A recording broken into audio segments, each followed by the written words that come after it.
오늘도 귀한 찬양 진심으로 감사드립니다. 예전에는 잘하셨다라고 칭찬을 해드렸는데 이제는 잘하시는 정도가 기본이 되셔서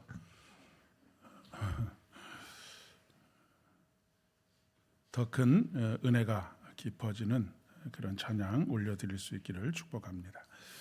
한 주간 평안하셨습니까? 예. 어제 그제죠. 지난 20일이 춘분이었습니다. 춘분은 여러분이 잘 아시는 것처럼 낮과 밤의 길이가 똑같아지는 날이 바로 춘분입니다. 겨우내 밤이 훨씬 길고 낮이 짧았던 그런 계절의 변화가 이제는 낮과 밤이 똑같아지는 그런 기준점으로 해서 이제는 낮이 점점 길어지고 밤이 점점 줄어드는 그런 절기가 시작되는 것을 알리는 날이 바로 춘분입니다. 그런데 여러분, 부활절과 이 춘분이 아주 밀접한 관계를 가지고 있다라고 하는 것을 알고 계시는지 모르겠습니다. AD 323년에 니케아 공의회라고 하는 그 일종의 말하면 세계 종교 회의가 되겠죠. 거기에서 부활절을 확실하게 정하게 되었는데 유대교와 완전하게 구별되는 그 부활 신앙을 가지고 있는 그런 기독교 신앙으로서 부활절을 정하게 되는데 이 부활절을 어떻게 정하게 되었느냐면 춘분 이후에 첫 만월, 그러니까 보름달이 뜨는 그 날을 지난 주일을 부활줄로 그렇게 정하게 되었습니다. 그러다 보니까 그 춘분이 언제이냐에 따라서 부활절이 왔다 갔다 하게 된 것이죠. 가장 빠른 때가 올해 3월 20일이 부활절로서 그 4월 5일이 가장 부활절로 빠른 때가 되겠고, 그리고 한 달 정도의 차이가 그렇게 나게 되어져 있습니다. 왜 그러면 이 당시에 춘분을 기점으로 해서 부활절을 계산하게 되었는가라고 하는 것을 생각해 볼 필요가 있겠습니다.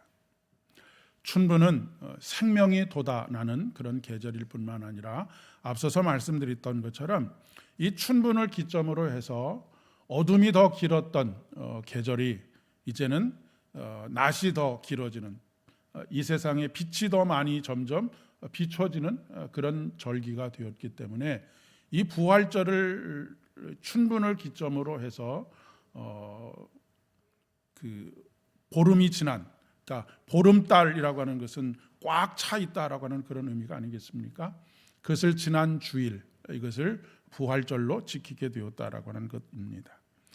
영적인 의미를 따져본다면 우리 인생이 여전히 어둠 속에 있지만 그 어둠 속에 빛을 비추신 우리 주님의 생명의 기운들이 조금씩 우리의 삶에 더욱더 확장되어져 가는 그런 절기를 바로 기점으로 해서 부활절을 정하게 되었다라고 하는 그런 이야기입니다. 점차 어둠을 이기고 빛의 세상으로 만들어 가시는 하나님의 놀라운 승리의 노래를 담고 있는, 그런 의미들을 담고 있는 절기라고 할 수가 있겠습니다. 기독교 신앙은 생명입니다. 성경은 생명의 이야기로 가득 차 있다라고 해도 과언이 아니겠습니다. 생명이 없는 것들에게 생명을 불어넣으시는 그런 일들인 것이지요. 창세기 1장과 2장은 흙으로 만들어진 아직 생명이 없는 인간에 대한 이야기로 시작하고 있습니다. 여러분, 어렸을 때에 흙 가지고 무엇인가를 만들어 본 그런 경험들이 있으실 것입니다. 그것도 사람의 형태를 가지고 있는 그런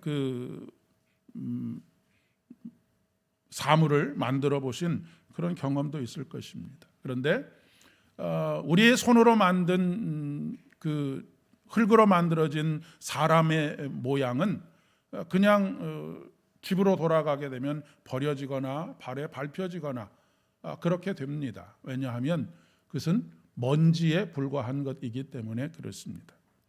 이 먼지에 불과한 인간에게 코에 생기를 불어넣으셔서 생명이 되게 하신 이야기, 하나님의 사랑의 이야기가 바로 창조의 이야기입니다.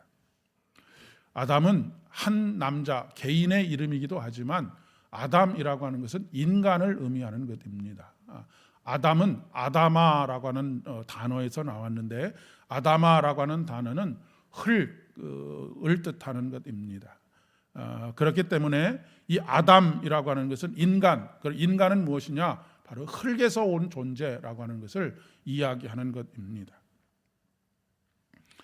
그런데 이 먼지와 티끌과 같은 인간에게 새로운 생명과 희망을 불어넣으시는 분이 하나님이시다라고 하는 이 믿음의 고백이 담겨져 있는 것이 바로 창세기의 말씀이라고 하는 것입니다. 구약의 본문인 에스겔서는 완전히 육탈이 된 후 오랜 시간이 흘러서 말라버린 뼈를 향해 생기를 불어넣으시고 살아나게 하시고 또 살이 채워지게 하시고 그리고 힘줄이 생기게 하신, 그리고 그에게 사방에서 생기가 불어와서 그로 하여금 살아나게 하고 하나님의 군대가 되게 하는 그런 환상을 에스겔에게 보여주신 그런 이야기입니다. 보통 사람이 죽어서 땅에 묻히게 되면 육탈을 하는 시간이 한 15년에서 20년 정도가 걸린다고 합니다. 그러니까 이 몸이 썩어서 뼈와 완전히 분리되는 시간이 한 15년에서 20년 정도 되는 것이죠. 이렇게 오랜 시간이 지났고 또 뼈가 마른 뼈가 된다라고 하는 것은 더 많은 시간들이 흘렀음을 의미하는 상징인 것이지요. 그런데 그런 상황 속에서 하나님께서 그에게 다시 사람의 모습을 가지게 하시고 생기로 말미암아 살아나게 하시고 살아난 것뿐만 아니라 하나님의 군대가 되게 하시는 이런 환상을 에스겔에게 보여주신 것입니다. 예수님께서 나사로가 죽은 지 나흘이 지났을 때 베다니로 오셨다라고 오늘 성경은 또 기록하고 있습니다. 그리고 예루살렘에서부터 베다니까지는 오리, 그러니까 지금의 계량형으로 하면 한 2km 정도가 떨어져 있는 것입니다. 오고자 하기만 하면 단숨에라도 달려올 수 있는 그런 거리인 것이지요.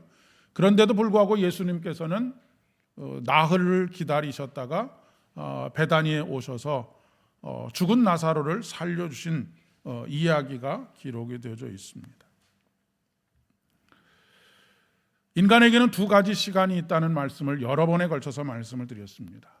크로노스의 시간과 카이로스의 시간이 있다는 말씀을 드렸죠.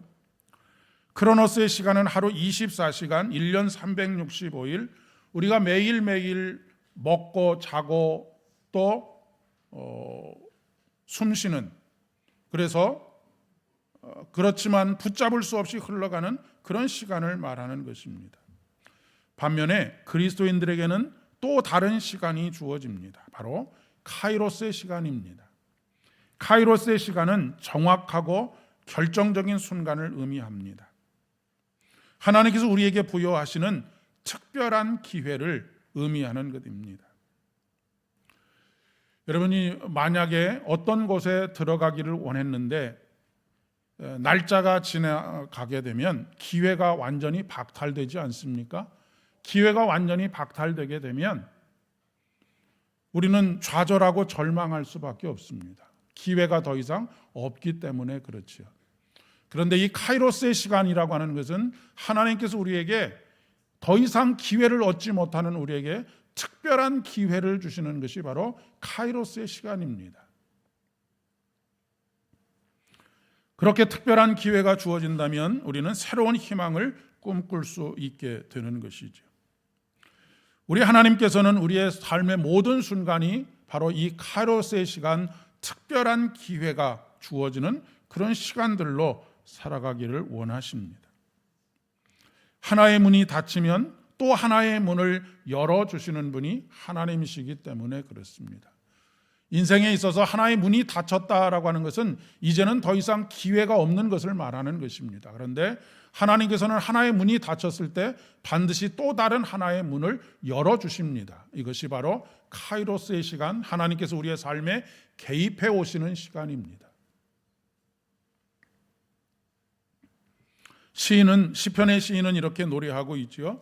이스라엘아 여호와를 바랄지어다. 여호와께서는 인자하심과 풍성한 속량이 있음이라 라고 말씀하고 있습니다. 늦었다고 생각할 때가 가장 빠른 시간이다라고 하는 말도 있습니다. 왜냐하면 지금은 은혜 받을 만한 때요, 지금은 구원의 날이 되기 때문에 그렇습니다. 이사야 선지자는 우리에게 이렇게 권면합니다. 너희는 여호와를 만날 만한 때에 찾으라. 가까이 계실 때에 그를 부르라. 악인은 그 길을, 불의한 자는 그 생각을 버리고 여호와께로 돌아오라.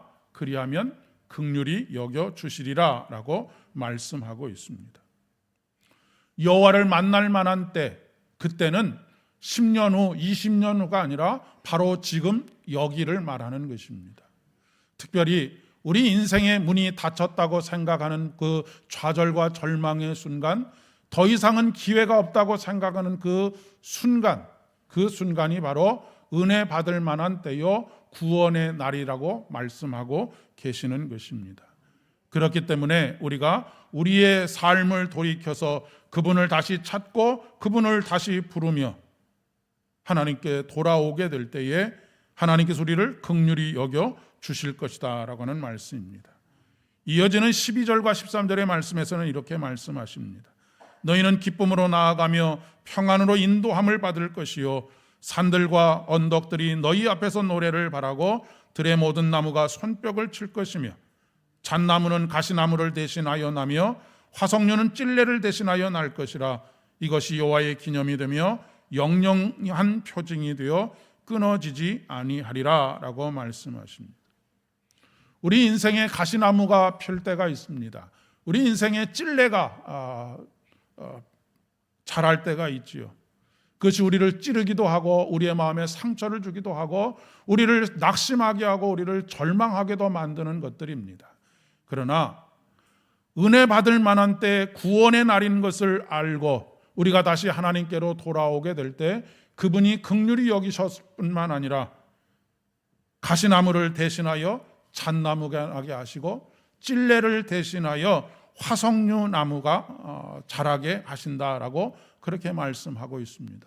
그 나무가 자라게 하실 뿐만 아니라 그 나무의 열매를 먹고 그 나무의 열매로 배부르게 될 것을 말씀하고 계시는 것이죠. 사랑하는 여러분, 산다는 것이 무엇일까요? 살아있다는 것은 또 무엇이겠습니까? 그저 매일 숨쉬고 밥 먹고 자고 일터에 나가서 치열하게 사는 것, 이것이 사는 것일까요? 그러나 그런 삶에 몰두하면 몰두할수록 마른 뼈와 같이 피폐해져 버린 우리의 삶에 직면하게 될 때가 참 많이 있습니다. 살다 보면 어느 순간 내가 왜 이러고 있지? 라고 하는 생각이 몰려올 때가 있습니다. 매일매일 숨쉬고 열심히 일에 몰두하고 살다가 이렇게 사는 것이 사는 것인가? 라고 하는 질문이 우리에게 던져질 때가 있습니다. 허무함과 공허함이 밀려오는 순간입니다. 내가 이러려고 살고 있는 것인가? 라고 하는 생각이 들 때가 있지요. 그런 생각이 들면 들수록 그런 생각들을 떨쳐내려고 더욱 삶에 몰두하는 사람들이 있습니다. 우리는 끊임없이 내가 살아있다는 것을 증명하고 싶어하고 또 확인하고 싶어 합니다. 그래서 수많은 성과들을 만들어내려고 하고 사람들의 인정을 받으려고 애를 씁니다.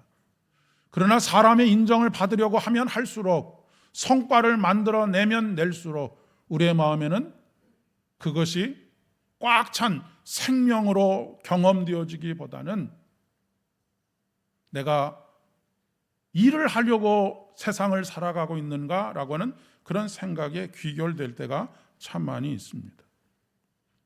어떤 이들은 삶의 의미가 사라졌을 때 수산시장에, 새벽 수산시장에 가거나 새벽 농수산물 시장에 가거나 아니면 동대문이나 남대문에 있는 의류시장을 찾는다는 사람들이 있습니다. 치열하게 살아가는 사람들의 삶을 보면서 새로운 삶의 어떤 동기를 얻으려고 하는 그런 사람들이 있지요. 그런데 그런 동기를 가서 눈으로 본다고 해서 우리에게 어떤 생명의 충만함이 경험되어지는 것이 아니다라고 하는 말씀입니다.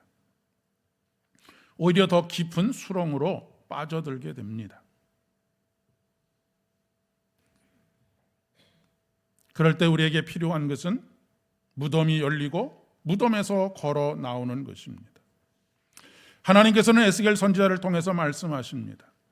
내 백성들아, 내가 너희 무덤을 열고 너희로 거기에서 나오게 한즉 너희는 내가 여호와인 줄 알리라.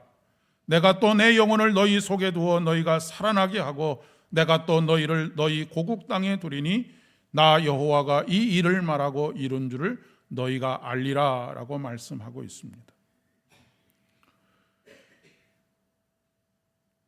우리가 기도할 때도 그렇고 죽을 뻔한 죄인이라고 그렇게 표현하고 고백하는데 사실은 이것은 엄밀하게 말하면 잘못된 고백입니다. 우리는 죽을 뻔했던 사람이 아니고 이미 죽었던 사람들입니다. 죽을 뻔한 사람은 아직 죽지 않은 사람인 것이죠. 그런데 우리는 이미 죽었고 이 죽은 사람이 걸어 나오도록 하기 위해서는 먼저 어떤 작업이 필요합니까? 살리시는 작업이 필요합니다. 아무리 무덤이 열려도 살리시는 것이 선행되지 않으면 그 무덤에서 걸어 나올 수가 없게 되는 것이죠. 죽었던 우리들을 십자가의 은혜로 말미암아 우리에게 생명을 주시고 그 생명으로 말미암아 우리로 하여금 열린 무덤을 박차고 밖으로 향하여 나올 수 있도록 하시는 분, 그분이 바로 우리 주님이시다라고 하는 말씀입니다. 시인은 오늘 깊은 수렁에 대한 이야기를 하고 있습니다. 이 깊은 수렁에서 우리를 건지시는 분, 그분이 바로 하나님이십니다. 예수님께서는 나사로에게 큰 소리로 명령하십니다. 나사로야 나오라 라고 명령하십니다. 이미 그에게 생기가 불어넣어지고 다시 생명이 되어 하나님의 명령에 순종하여 무덤으로부터 나올 수 있게 되는 그런 은혜를 얻게 되었다라고 하는 것입니다. 우리가 예수를 믿는다는 것은 예수의 생명으로 살아간다라고 하는 것은 바로 이러한 것입니다. 생명이 있는 사람은 예수님께서 우리에게 말씀으로 명령하실 때 그 명령에 순종하여 더 이상 무덤에 머물러 있지 않고 깊은 수렁에서 헤매이지 않고 몸부림치지 않고 예수님의 명령에 따라 순종하여 그곳으로부터 나오는 것이지요. 그런데 문제는 인간이라고 하는 존재는 그렇지 않다라고 하는 것입니다. 인간이라고 하는 존재는 어떤 큰 일에 직면하게 되면 자기만의 동굴에 스스로 걸어 들어갑니다. 특별히 남자들이 더 그런 경향들이 많다라고 하는 것이 심리학적인 분석입니다. 물론 혼자 있는 시간을 통하여서 자기를 온전하게 볼 수 있는 그런 시간들, 그리고 무엇인가 새로운 힘을 얻을 수 있는 그런 시간들이 필요하기도 하지만 중요한 것은 우리 스스로가 그것으로부터 벗어날 수 있는 힘이 없다라고 하는 사실인 것이죠. 우리는 때때로 생기를 잃어버린 채로 살아갑니다. 어떤 이들은 그 시간이 오래되어서 마치 마른 뼈와 같이 된 이들도 있습니다. 더 이상 희망이 없어 보이는 경우들도 있지요. 이것이 바로 오늘 에스겔서에 기록되어져 있는 이스라엘 백성들이 처해져 있는 상황입니다. 육탈이 되는데 한 15년에서 20년 걸렸다라고 말하지 않았습니까? 그리고 뼈가 마를 정도라고 하면 더 많은 시간들이 흘렀다라고 하는 것입니다. 하나님께서 그들에게 충만하게 임하셔서 그들을 삶의 의미가 더 깊어지게 하고 내가 오늘도 살아있다라고 하는 그런 느낌을 가지고 살아갈 수 있는 그런 시간들이 이미 오래전에 그 안에서 사라져버린 그런 상태로, 마른 뼈와 같은 상태로 살아가고 있음을 이야기하고 있는 것이죠. 요즘 여러분의 삶은 어떠신지 모르겠습니다. 내 안에 계시는 생명을 경험하면서 살아가고 계십니까? 아니면 살아있는 것처럼 보이려고 애쓰고 계십니까? 살아있는 것처럼 보이려고 성과를 만들어내느라 몸부림을 치고 또 누군가에게 인정을 받으려고 애를 쓰고 계시지는 않습니까? 사방으로부터 불어오는 생기로 가득한 삶이 되기를 진심으로 축복합니다. 마른 뼈와 같이 말라버린 우리의 영혼이 다시 사방에서 불어오는 생기로 말미암아 새살이 돋고 힘줄이 연결되어지고 생기를 얻어 하나님의 군사와 같은 성도들 되실 수 있기를 진심으로 축복합니다. 매일매일 반복되는 일상 속에서 삶의 무의미와 공허의 나락에 빠져 있는 것이 아니라 날마다 생명으로 충만한 하루하루가 되기를 진심으로 축복합니다. 이것이 부활신앙입니다. 특히 부활신앙은 더 이상 기다리는 신앙이 아닙니다. 구약에서는 계속해서 누군가를 간절히 기다리는, 오늘 시편의 말씀도 그렇지 않습니까? 파수꾼이 아침이 오기를 간절히 기다리는 그런 마음으로 새벽을 기다리고 있다라고 그렇게 고백하고 있는 것을 보게 됩니다. 그러나 부활신앙을 가진다라고 하는 것은 더 이상 기다리지 않는 것입니다.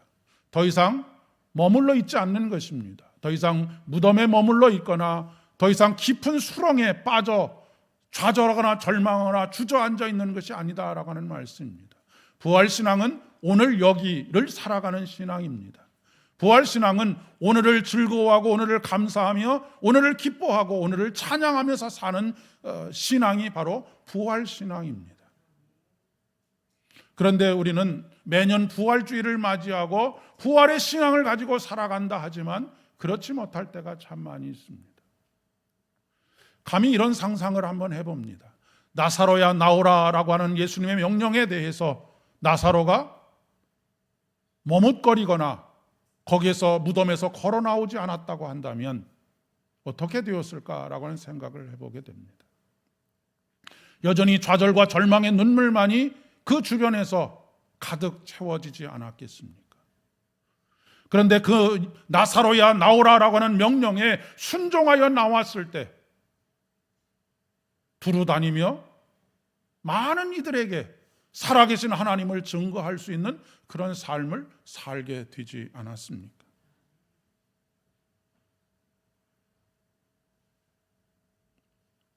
내 삶에서 직면하고 있는 깊은 곳이 여러분의 기도의 골방이 되기를 진심으로 축복합니다. 하나님께서 주시는 특별한 기회가 되어지기를 진심으로 축복합니다. 시인은 깊은 곳에서 주께 부르짖었더니 여호와의 인자와 풍성한 속량이 있음을 깨닫게 되었다라고 노래하고 있습니다. 여러분, 기독교 신앙의 핵심은, 부활신앙의 핵심은 날마다 생명을 경험하는 것입니다. 생명이 우리 안에 있음을 경험하면서 살아가는 것이 부활신앙의 핵심입니다. 그것이 곧 예수를 믿는 것이죠. 나는 곧 길이요 진리요 생명이니 나를 믿는 자는 죽어도 살겠고 무릇 살아서 나를 믿는 자는 영원히 죽지 아니하리라 말씀하셨습니다. 여러분, 헬렌 켈러라고 하는 유명한 작가이죠. 작가이자 신앙인이었던 헬렌 켈러를 아실 것입니다. 이 헬렌 켈러가 남긴 명언 중에 이런 명언이 있습니다. 햇빛을 보며 살아라. 그러면 그림자를 볼 수 없게 될 것이다. 여러분이 잘 아시는 것처럼 헬렌 켈러는 3중의 장애를 가지고 살았습니다. 시각 장애를 가지고 살았고요, 청각 장애를 가지고 살았고요, 그리고 언어 장애를 가지고 살았던 사람입니다. 여러분, 한 가지의 장애를 가지고도 이 세상을 살아가기가 얼마나 힘들고 어려운데, 보지도 못하고 듣지도 못하고 말도 제대로 못하는 그런 3중의 장애를 가지고 사는 사람, 이런 사람에게는 희망이라고 하는 단어는 사치스러운 단어일 뿐입니다. 좌절하거나 절망하거나 원망할 수밖에 없는 그런 상황 속에 있지 않았겠습니까? 그러나 설리반이라고 하는 위대한 신앙의 리더를 통하여서 그는 하나님 안에서 하나님의 사랑을 보고 새로운 희망을 발견하게 되었습니다. 그리고 조금 전에 말씀드렸던 것처럼 햇빛을 바라보아라, 그러면 그림자를 보지 않게 될 것이다 라고 하는 유명한 명언을 남기게 된 것이지. 그는 장애, 그림자에 집중하기보다는 햇빛을 등지고 햇볕을 등졌기 때문에 나타나는 그림자를 보면서 자신의 장애를 보면서 원망하거나 한탄하는 삶을 산 것이 아니라 오히려 돌아서서 햇볕을 바라봄으로 말미암아서, 물론 그에게는 여전히 그림자가 존재하지만 하나님께서 비추어 주시는 햇볕의 따뜻함과 그분이 비추어 주시는 그 해로 말미암는 광명의 삶, 기쁨과 감사의 삶을 살 수 있었다라고 하는 것을 이야기하고 있습니다. 그는 이렇게 고백합니다. 나는 나의 역경에 대해서 하나님께 감사한다. 왜냐하면 역경 때문에 나는 나 자신을 발견했고, 그리고 나의 일을 발견했고, 나의 하나님을 발견했기 때문이다 라고 그렇게 고백하는 것을 보게 됩니다. 헬렌 켈러가 남긴 말처럼 우리 인생에는 수많은 그림자들이 있습니다. 때때로 우리의 마음에 깊은 상처를 주는 깊은 수렁들도 존재합니다. 그런 것들이 우리의 영혼을 사로잡고 우리를 낭만 가운데 이끌지 못하도록 하는 오직 유일한 방법은 그것으로부터 돌아서서 하나님을 바라보는 것입니다.